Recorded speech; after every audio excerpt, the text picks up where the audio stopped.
Hey, this is Long with Hmongoose. I am privileged to be at the Clovis Flat Track Museum here in Clovis. I've lived in Clovis and Fresno all my life, and I'm joined today by my guest. You guys know Aden. Hey guys. This is Aden. And then Donny. And then Hey, how's it going? a good How's it friend of going? mine, Mark Ladue. Okay, so let's check this out. So,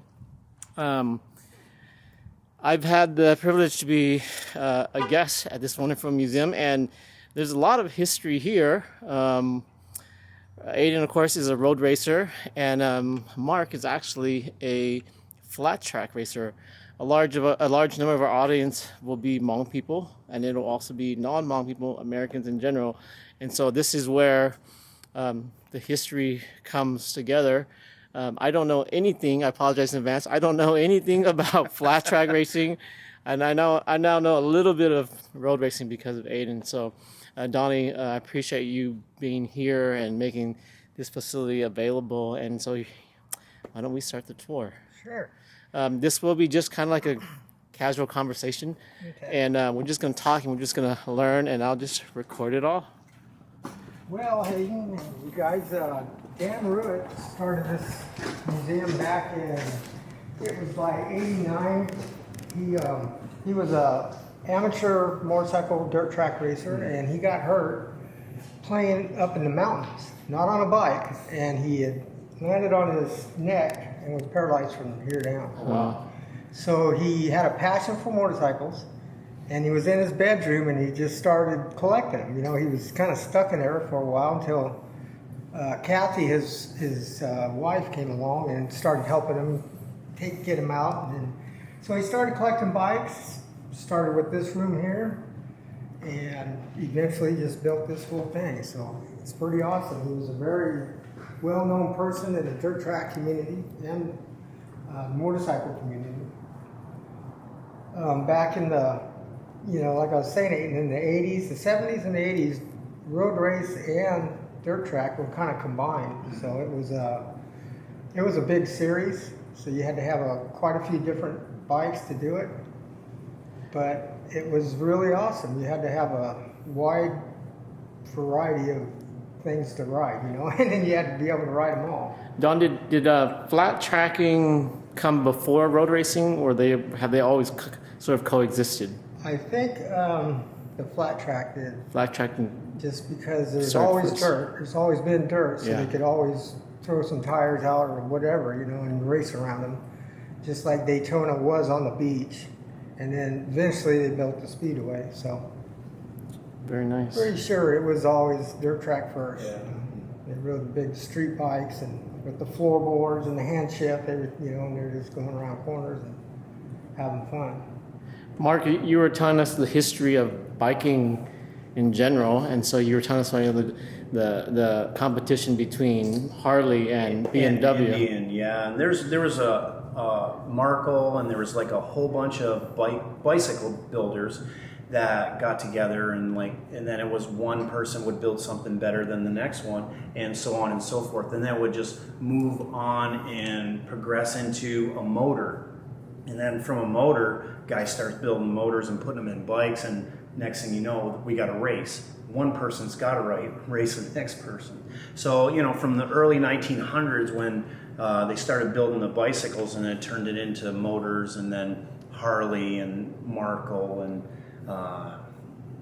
Indian, who else? Alexer, was that another one? Alexer. Yeah. Harley and Indian were the two Main most dominant ones.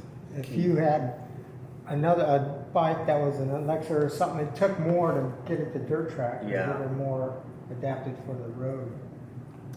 That just translated into board track, and then board track and translated into flat track racing, road racing.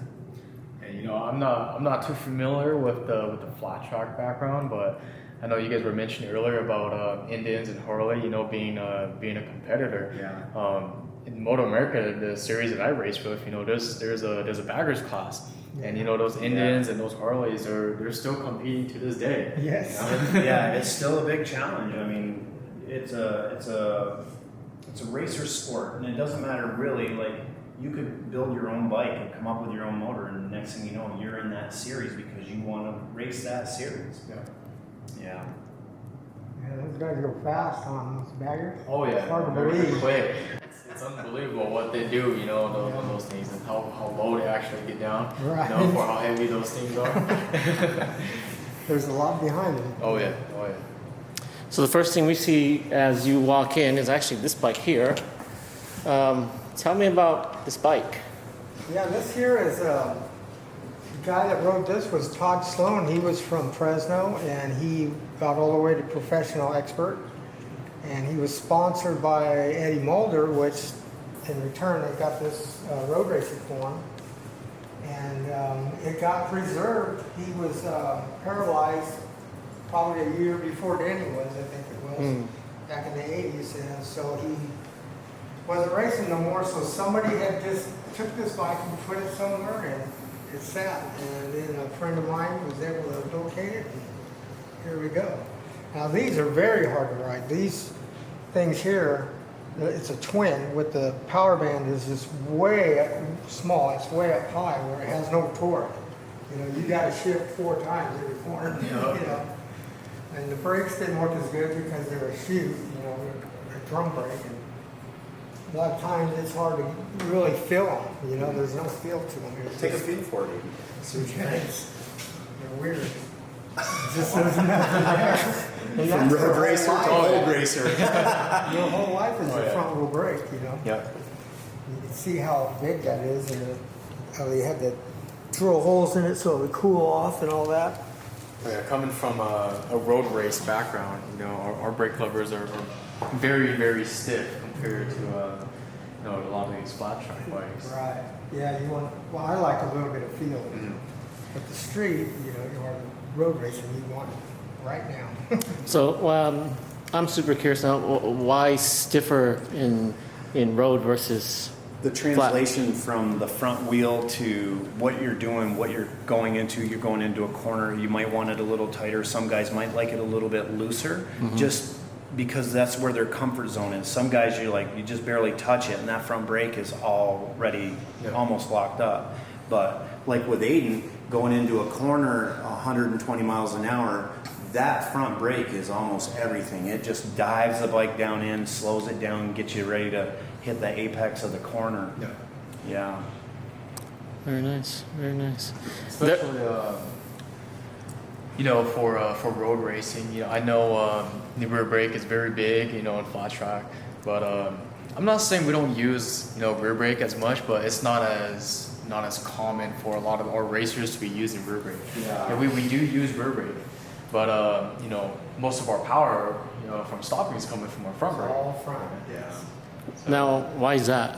Why more so front than rear? I guess because you're moving forward. Like your regular car you drive, all your stopping power is your front. Yeah. And it's 70% probably to 30%. Because if you didn't have any front wheel brake, you would just drag your rear tires. You know, you just flat spot them. Totally. Yeah, that makes So sense. it's really a lot. Front wheel brakes your whole life. You know. Yeah. There's a lot to see.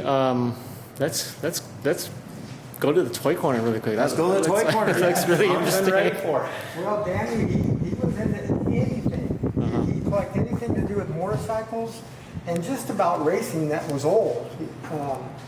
And he collected all this stuff. This here is just kind of stuff from back in those days in the 50s, you know, just aspirin bottles and different trinkets like that. Just something to look at. And here he just has a display of model motorcycles of every type, road race, cruisers, enduros, some old, some new. And same here. And just a lot of little knick-knack stuff showing AMA or Harley Davidson. And it just goes on. It's an endless amount of toys. It just keeps going. There's a lot of kid's dream. stuff. There's like a roulette wheel that he had collected from Vegas. The Flying Merkle, Joe Leonard's car. He was a dirt tracker back in the 50s and went to Indy and won it several times. And road raced. And here's some more. Just a lot of stuff to look at. Really nice. Some trophies. Yeah, there's a lot of trophies here.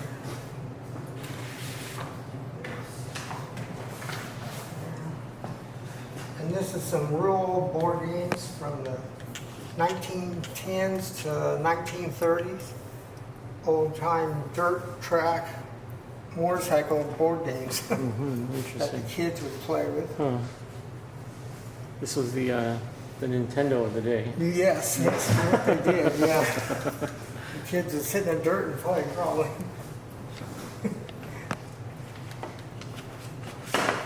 Well, we keep on talking about Danny. Let's take a. Where can I find a good picture of him? Okay, over here we got a, this is kind of his corner here, although this whole place was his. When he was a kid, he had one of those little Honda 50s. And so a friend of his restored one and made it look just like it was originally. And then he has another one, kind of a pit bike. That was his. Naturally, that's his wheelchair that he lived in for the last probably 40 years of his life. And again, how old was he when he got injured? Oh, I think he was 20 years old. Wow, so he was really young. Really young, yeah. Wow. And so a picture of Danny is here. That's him with Steve McQueen. That's him probably 10 years ago. That's him and his wife, Kathy, that still lives in their house. And that's Danny. That's Danny with his helmet on. That's him riding. Mostly all these pictures here are Danny. And did Danny have kids? No. No kids. No, he didn't. Well, I'm sorry. He has stepkids. I'm sorry. He does have stepkids. He married Kathy, in which she had 2 daughters. Right. So I'm sorry. What's the history of this building and why here? Okay, this building, this just used to be an empty lot, just a field. These houses are on like 1/3 of an acre. And you used to have to take care of it, keep the weeds down. Well, then once he started collecting, he got interest from people around here that had businesses, and they said, let's build a building to store your stuff. So he built this front building. And yeah, I think he was in it for probably, I don't know, about 10 years. And it was full, he would have an open house every year, and he'd get as much money as he could, either buy a bike or build a bike and stick it in here, So the next thing you knew, he outgrew it. So then he got involved with some more people, and they built another building. So this is the room that you enter into here. Yes, yeah. But there's a whole nother world in here.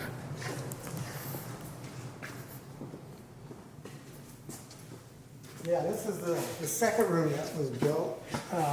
At first, it didn't have the shelf. He just had the bikes lined up along the walls there. And then he got this one full. So then he said, man, it'd be nice if we had a shelf. We could, store more. So some of his friends came in and built these shelves. And really made a lot of room for this place. So over here we have Speedway bikes. And that's a form of racing that little, like 1/8 of a mile, all the way to a half a mile dirt, no brakes. They run on alcohol. And it's pretty exciting. If you get a chance, look it up. How fast do one of these bikes go? These things will go there. It depends on the size of the track, but you can gear them for up to 100 miles an hour, if that's what the track will take. But it's pretty dangerous with no brakes. It's pretty much wide open the whole time.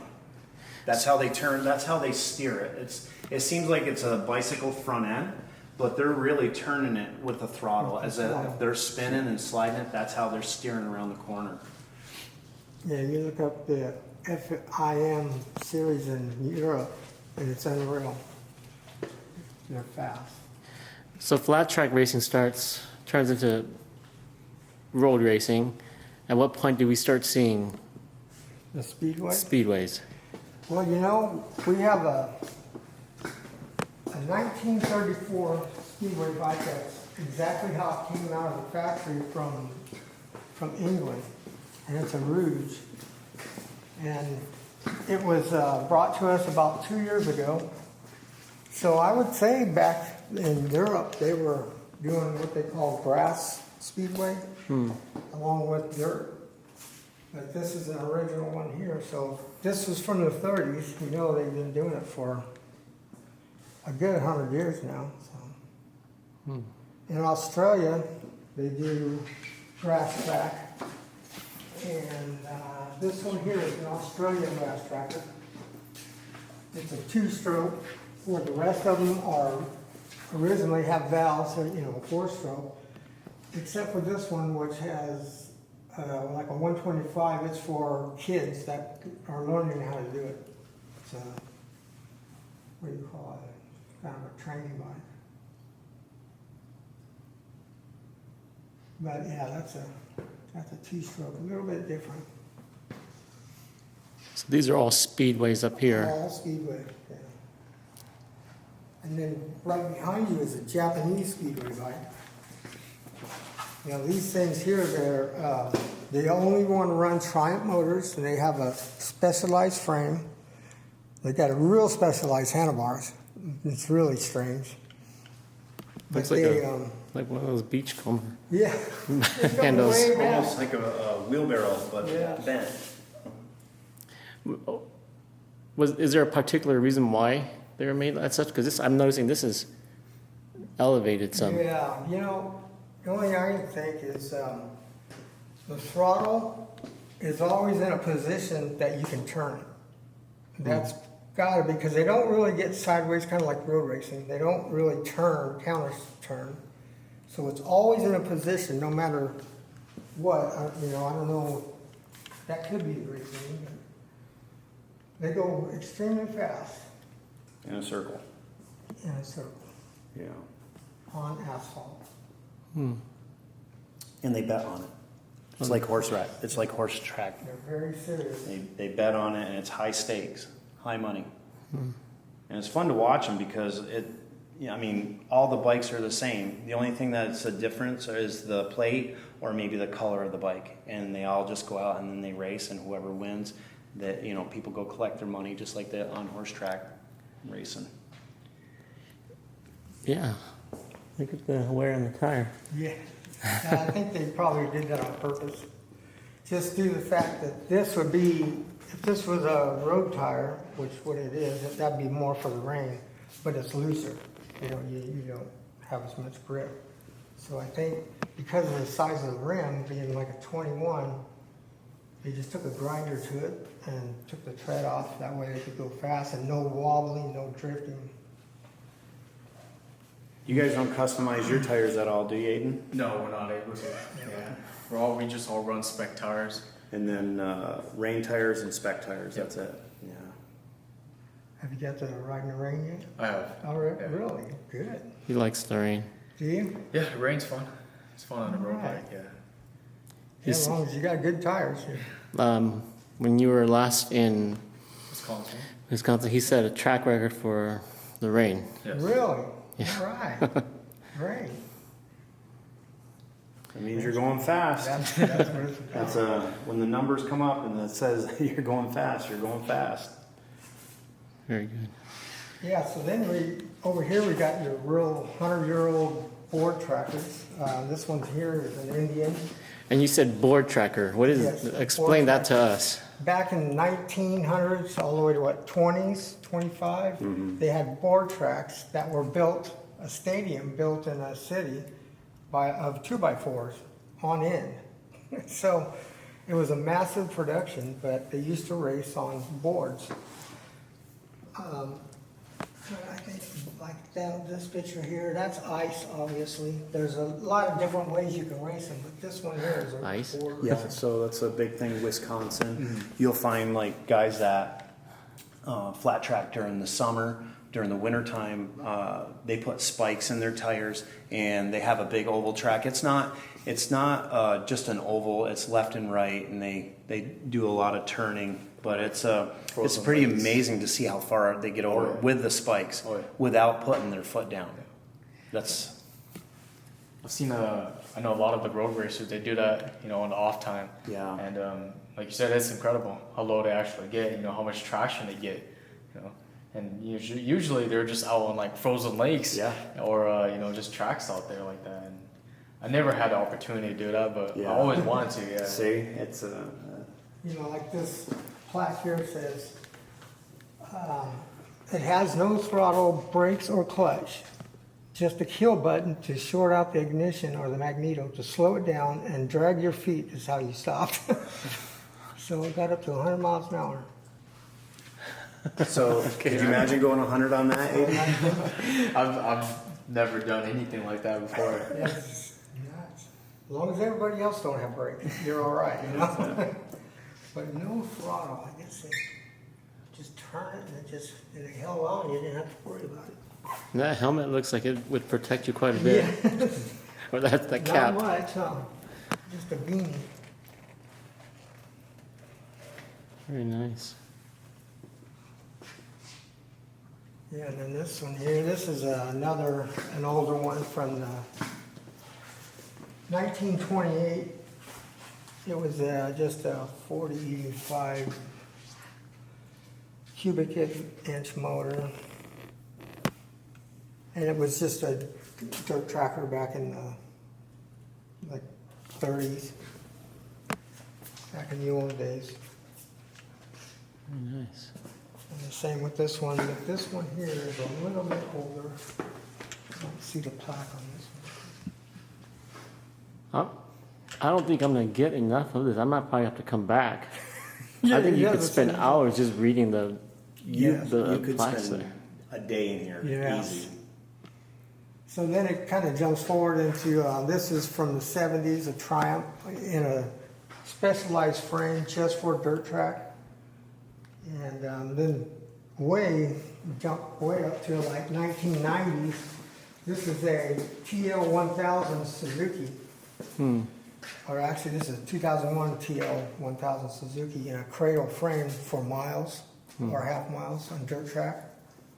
And that's a lot of horsepower right there. That would be like in the class that you ride in, super bikes. It'd be the TL1000 would be in that super bike class. And now you're turning it sideways in the dirt. Yeah. That's a lot of motor. Then we've got a snowmobile motor in a motorcycle frame here, basically, is what a rope on is. It doesn't have any gears. It has a centrifugal clutch that a belt runs, and that's how it goes faster. It's depending on how tight you set that belt. Interesting. And then you got an old short tracker, depending on, in dirt track you have quarter miles, and under you would ride a 250. Anything over that, either be a 500 or a 750, depending on what class you're in, what your certification was. And that was back in the 80s and 90s, or even further back. But that's one from those days, from the 80s.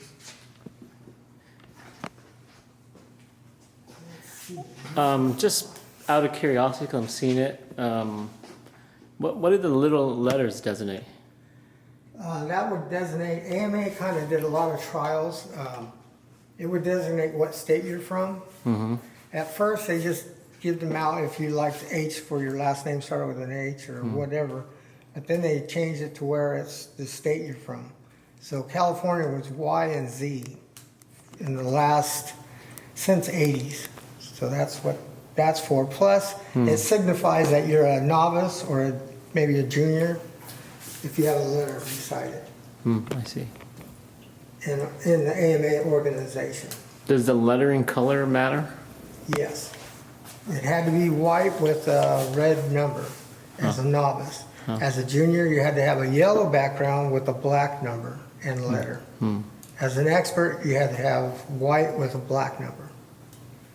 It's pretty similar to our road racing. You know, if you're a novice, you have the yellow plate. If you're an expert, you have the white plate. Right. We never got really too technical with the letterings, but I could be wrong. I don't have that much history in the road racing world, so don't quote me on that. Yeah. We're quoting. You gotta know.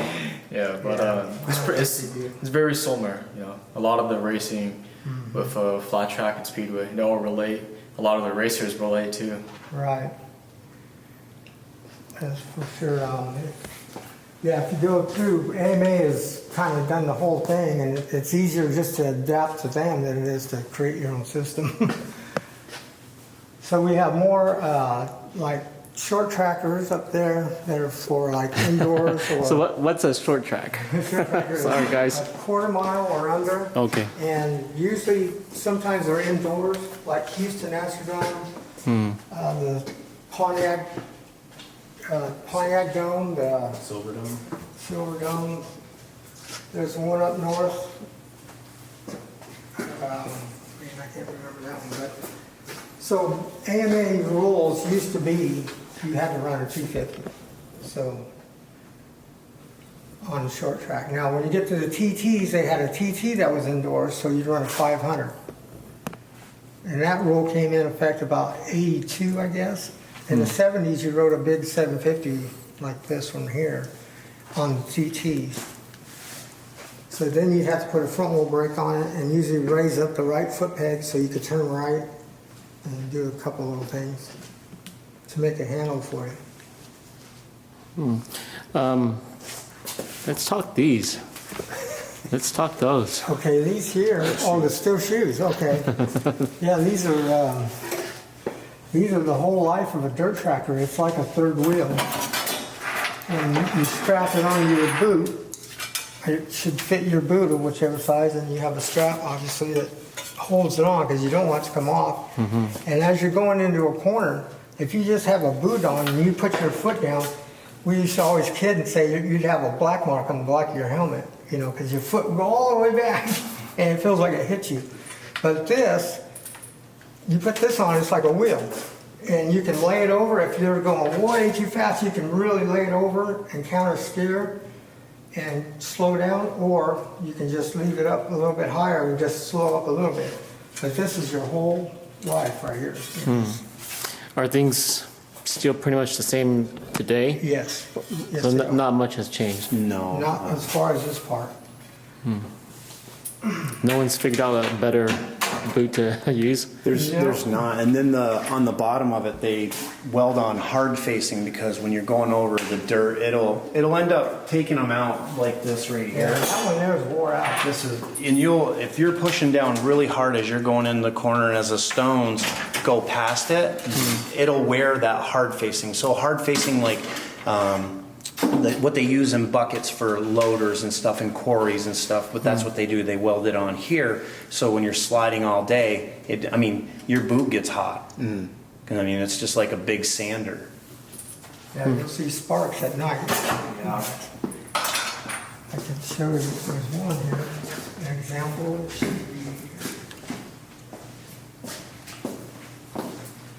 And these are all from different people, and they had their own ideas, you know, like this. That one's got hose in the front. Yeah, I don't know if that would work. That's a dirt catcher. There's a brand new one here somewhere. It kind of really shows with the hard facing. But this one's been worn down pretty much, but it really puts a lot of weight to it. How much? Yeah, this is heavy. You know, because it's thin material, but that hard facing is real heavy. So this is short tracking on the top here.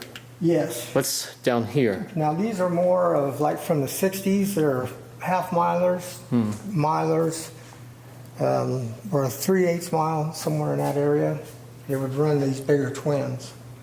Just because you could run them all night and they wouldn't wear out. You know, if you ran a two-stroke on the bigger tracks, you wouldn't get the speed, nor you'd have to rebuild them quite a bit. But yes, this is an older BSA here. There's all these bikes down the line, different makes, BSA, Triumph. There's an Aerial 4. Bultaco, Kawasaki, Honda. This is like almost 100 years of racing. You know, that's why there's so much. There's so many variations. This is kind of what they run today.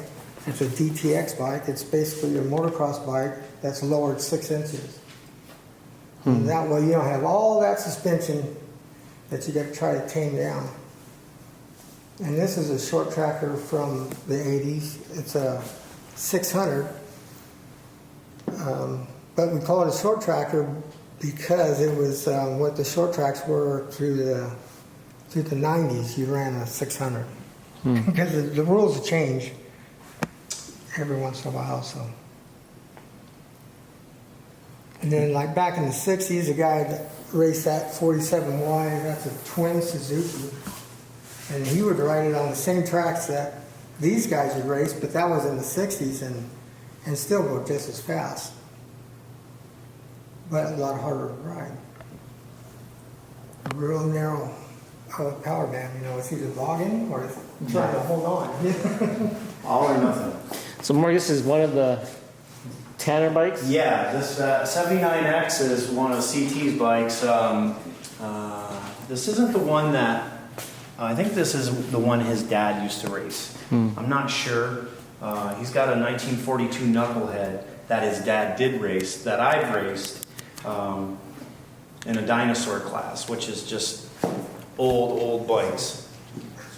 Old bikes with no brakes at all. No back brakes, no front brakes. You just kind of skid yourself out there and start and hope that you can make it around and not have any problems. But, you know, these old bikes, like Donny said, these are the ones that really started it and kind of dug people into racing. You know, guy buys one to ride on the street. Oh, let's go to the track, and then, you know, all you got to do is take the light off and throw a plate on it. And the guys back in the day would throw a paper plate up here. Right. Yeah. You drive it to the track, throw a paper plate on, I'm racing. And guess what? At the end of the day, if you made it, you get to drive your bike back home. So these things are just, the whole history behind motorcycle racing and motorcycles are just, it's phenomenal. Tanner's a hand surgeon that we work with that recently retired. Yeah, and he's a good racer. He was a very, very good racer. Very fast. Very fast. I'm not going to say too much, but he put it on me a few times. So that line there are his bikes. That's some nice stuff.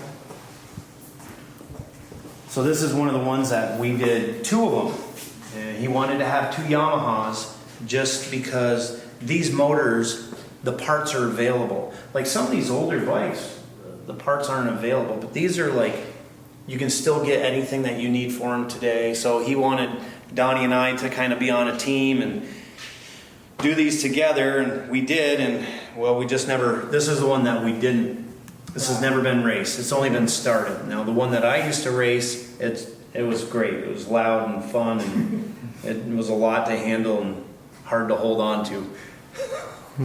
But I mean, as you can see, you know, when you clean them up, they're just this could be a street bike. You can make it into a street tracker, put a headlight on it and tail lights, and it's a beautiful looking bike. Pretty similar to our road bikes, you know, like Very similar. like they always say, they're race bikes with lights on them, you know. Yeah. And all you need to do is, you know, take off the headlights, take off the license plate, and pretty much it's a race bike. Yeah. Yep.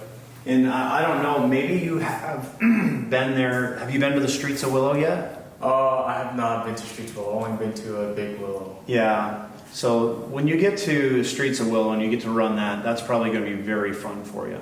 That's and we race close by, just on the other side of where the Streets of Willows are, is the dirt track, and that's the Walt James track that Donny and I frequent quite a bit. Very nice.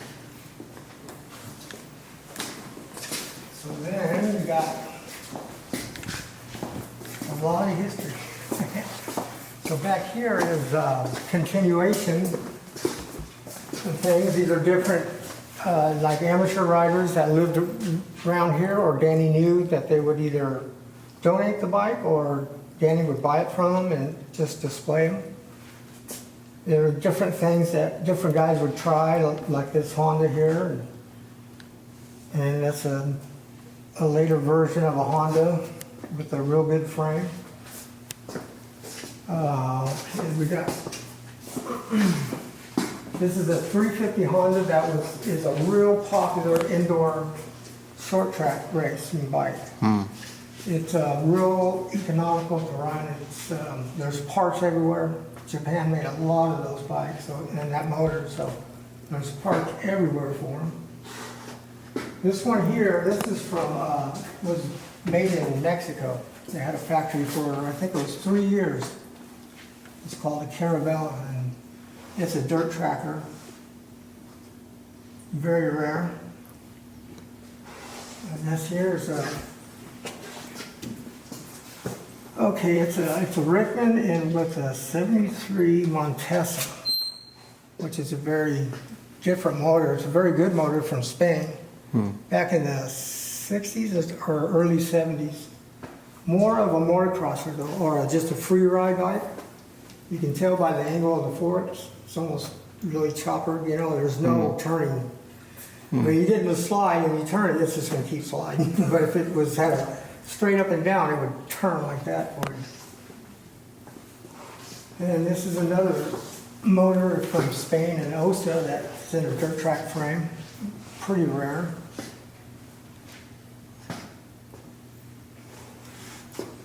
And this is a 750 Triumph and a stock Triumph frame. And I think that was Danny's first bike that he rode the 750 class on. This one here is a Trackmaster, specialized frame for dirt track with a Triumph motor in it. This here is a little 80cc amateur bike for kids that Red Line Racing Frames made a frame for it. It's really nice, very rare to have a mini bike like that with a frame. And this is kind of the same. It's a Triumph. That's another 750 Yamaha. And the rest of them are the same Triumphs. Now there is this one here. This Harley Davidson here. Back in the 70s, you could just about, in the open class, you could run anything you thought you could ride. So some guys from Fresno, they took a shovel head bottom end motor, put knuckle head top end on it, but they took two front heads and they turned it around, the back head around, and just took a drill and made a hole for the intake and for the exhaust so that both the carburetors are on this side Interesting. and the pipes are on that side like an XR750, a dedicated dirt track Harley Davidson motor. But it's big, it's like 108 inches. So it's very big. And it's got a transmission that's separate from the motor. It's only got like 3 gears. They blocked off probably first and reverse. It's out of a Survey car or something. And then a farm implement rear tire. I know when I was a kid, we used to all go running up to the fence when this guy would go out and ride it. Because when he left the line, he left a trench. You know, as a kid, we thought it was this big, but it was like that, and as wide as that thing. It's pretty awesome to watch him. So he donated this to the museum. And then, this is all hand built, this whole thing. It's very neat. This here is an 883 from the early 90s. It come out of the factory with no lights, or wasn't designed to go on the street. It was just for dirt track. And a couple guys raced it, dirt track. Ben Bostrom got his fame. He started on this motorcycle. He won his first road race at Laguna Seca. And then he went to Daytona and won. And so it's back, you know. It has a license plate on it so you can ride on the street. But it's a very neat motorcycle. And there's a Yamaha 750 street tracker. Just basically from the 1970s, a dirt track champion frame. dirt bike that a guy just converted it to the street. Put front wheel brake, obviously, a headlight and a tail light, so you can have a brake light, and you can just go for a ride on it. Or ride it on the track if you wanted to. Well, I'm noticing right away that there's a lot of variation in bikes, number one. And then every bike has its own personality. Yes. You look at it, you're like, wow. However you want to design it or you want it to look, you can do just about anything. It's pretty amazing sport that way, you know. It's one guy say, oh no, this works the best, you know, just the way this is. And the next guy, nope, he's got something totally different. So that's why we have all these different variations. What would you say are the current racing rules for, in regards to what kind of bike you can use in flat tracking? As far as racing rules? Well, like today, the one that he showed you up front, the number 4, the motocross bike that they turn into a flat track bike, that, and then the Indians. So the Indians and Harleys are still going at it. So basically, it's down to a motocross bike, different brands, and they lower it and make it more conventional for flat track racing. The Harleys, they have a specific one, the FTR 750, and then same thing with the Indian. They're pretty close. So there's a gap right now where there's only a couple manufacturers in the big bikes. The littler bikes, the 450s, that a lot of people are racing, there's many manufacturers that are putting out bikes. So you can just take whatever bike you want, convert it into a flat track bike, and go for it. Not like these where it takes a lot of work to get it there, and then you have a whole time frame of getting your bike ready to just even go out for one practice. Where these bikes, you can just basically buy it, drop it down, and you're good to go. Throw a set of tires on it. That's right. And that's why they try to keep the sport that way, so you get more riders, because these older bikes with the frame, or even the new ones with the frame, you got to be a machinist to keep it going. You got to have 5 sets of wheels and pipes and cams, and so they make it easier with the singles, whereas you got 4 manufacturers, the Japanese guys, and KTM and Husqvarna. a few other ones, yeah. So basically, once you get it lowered and get the wheels on it, you're set. You're good to go.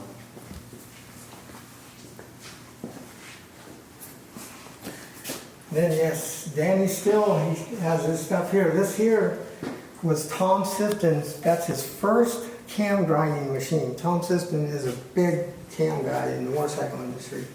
And that's how he built his first cams, was on that thing there. Wow. And then this is his dyno, like a dyno for how much load and stuff and how much torque. He could Interesting. check out his cams and see how they work.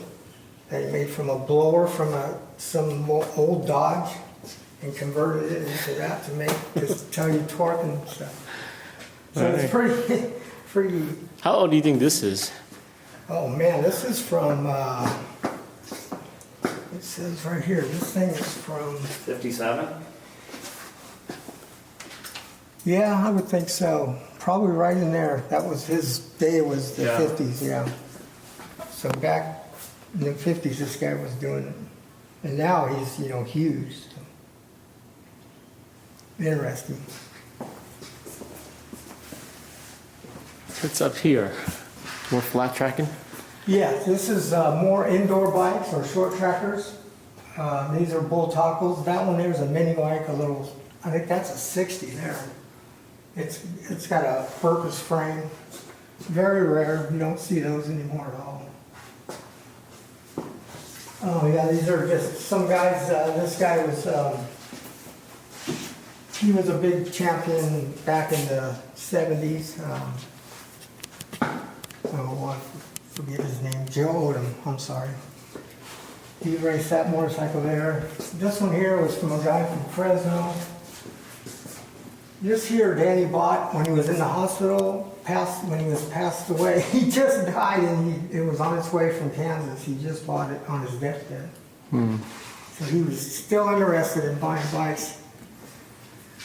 This one here is from Fresno also. It was another friend of his that used to race.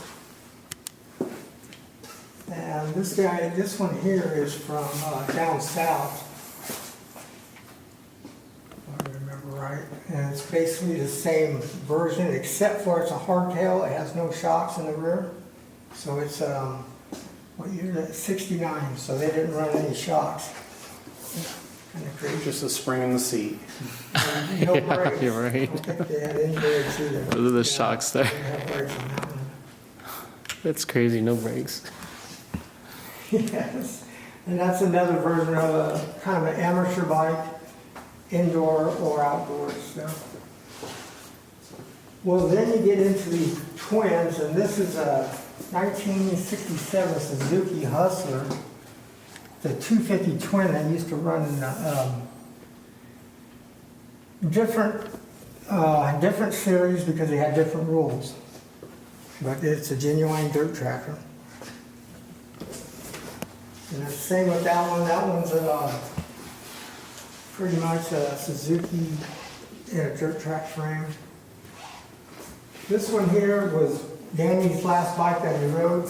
It's a 250 twin, and it's got a very rare motor in it, which is it's a TD3 250.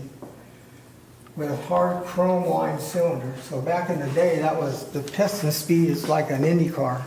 It was so high on those things. It made a lot of horsepower. And this one here is kind of the famous one. This motor here, the guy would dirt track it, and then you take it out and you put it in a streamliner, and then go to Bonneville and set a record at Bonneville. Wow. Yeah, so it says on here what it is. It's pretty fast. I think it had 2 of those motors in it. Yeah, 189. 189, yeah, 189. That's pretty fast. And this is another guy that was just around here. He rode. They just wanted their bikes in the museum. So a lot of great history and contribution from local writers, huh? Yes. Although the museum would buy them, you know, if they wanted to sell them, the museum would buy them. So there's a lot more too. A lot of bikes. Altogether in here, how many of these bikes are owned by Danny? 80%. 80%. About 80. It's like 104 bikes or something in there. Wow. So that's about 20 of them were outside people. What did Danny do outside of once he was injured? He worked for his step brother at Hendricks Chevrolet. Okay, so there's a lot of history there. Yes. I see. Very nice. Yeah, and Brett is actively involved in the museum. His stepbrother, which is Hendricks, and he does a lot. You know, he does a lot here. He helps out with the organization, and when we had the open house, he's just right in there working with us. So he helps a lot. Very nice. What's this nicely tied off? This deal here, this is from the early 1900s. It has an Indian motorcycle motor in it. And I guess they used to race these here in the States. There was only a few people that had them. Harley Davidson, and it could have been a car manufacturer. They put out these as midget racers. Well, they were kind of so competitive, but there was hardly any parts. So from what I understand, before the war, they flew over like 10 of these with the guys, and they put on a demonstration for the Emperor of Japan. And he loved it and everything. Then they came back, and then I guess the kids got a hold of them, and that's why there's these big wheels on them, because they couldn't find any more of the rims and the tires that the size that was on there, because it was a one-off deal. So they would put bicycle tires on. Yeah. So that's why it's got this on there, because that's what they ended up, was being the kids' bikes. You know, they'd run them all through the towns. So this is owned by Rod Lake, and he has it stored here, and we really love it. It's really a nice addition. It'd be sweet to try it out. Oh man, Give it a whirl, drive it to work. it's old. It's got a lot of stuff. I think this could be for the oil pressure or maybe the gas pressure. So when you guys get bikes and you guys are getting ready to store them, how do you guys prep the bikes? Like, do you guys? Just basically take the gas out. That's it. Gas, the oil stays in there. The oil stays in there because usually we'll start them up. Danny used to start them up at least once a year. Every one of them runs. Wow. So, yeah, the fire marshal doesn't want no gas. Yeah. So we don't have gas in them. And that's why there's oil pans under some of them to catch some of the oil that seeps out. Yeah, I noticed that. I thought that was decorative, but no. It's a real deal. It's catching oil. You could drain the oil out and it would still Seep out. Yeah, leave oil stains. Interesting. Yeah, and then, so we got these new display case deals here from Rouit BMW. So we just kind of got these up and going, and we got, like the local people that have done stuff here from Fresno. Earl Bersant, and he was a drag boat guy, he was a road race guy, he was a fireman, and he did all kinds of things, he dedicated this building. I think he's the one that donated it. Well, it was a pleasure getting a tour. I think I could have stayed here. I'll probably come back with my kids. All right. And, my kids and I, when we go to museums, we read as much as we can. I didn't notice it when I first walked in, but there's a description on every bike. Yes. And it's quite amazing. To the untrained eye like me, you might not notice all the nuances, but actually just having heard your description of each bike now, I know what to kind of look for. Yeah, they're all slightly different for slightly different purposes. If someone wants to come visit here, when are you guys open, and are you guys free to the public, or is it a fee to come in? Yes, it's free to the public. We just run off of donations, but you just call and make an appointment. That way I'll be here. And Monday through Friday, we're open, even Saturdays, but we're always here, so just give us a call. So that we understand the nature of this museum, it's here. Are there a lot more of these type of museums around, or would you say a collection as such is pretty rare? It's pretty rare to have a dirt track museum, just because a lot of the guys, they're few and far away. There's just not that many dirt trackers. There's one down south, Tom White. He has a motocross one, but he's got a little section for dirt track. There's one now in Vegas, I think it is. It's a new road race and dirt track. Dirt track, yep. Not sure how far they go back, but then there's a Harley Davidson. They have their own deal, but there's not that many. Yeah. Really interesting. A lot of history here. Barber has a museum. Right. Oh, Yes, in Alabama, they do. yes. That one is very big. The motorcycle museum. Yes, they're huge. All right. Well, Donny, thank you. Mark. Betcha. We're going to, and of course, Aden here with us. This is where flat tracking meets road racing. Yeah. And Mark's going to race in September. So I'm going to join Mark if you want to join. I don't know if you're Anytime, if it's okay, you want to come out, you want to give it a try, you want to go to one of our practices, you're more than welcome to come out. I've got a bike, you're more than welcome to take it. We'd love to have you out. Of course, thank you. Yeah. I really appreciate it. Yeah, and then Aden will be racing next week. Yeah. Good luck. Thank you I so hope much. I hope you kill it out there. Thank you. I really appreciate it. All right, guys. Thanks again. All right. Thank guys. you.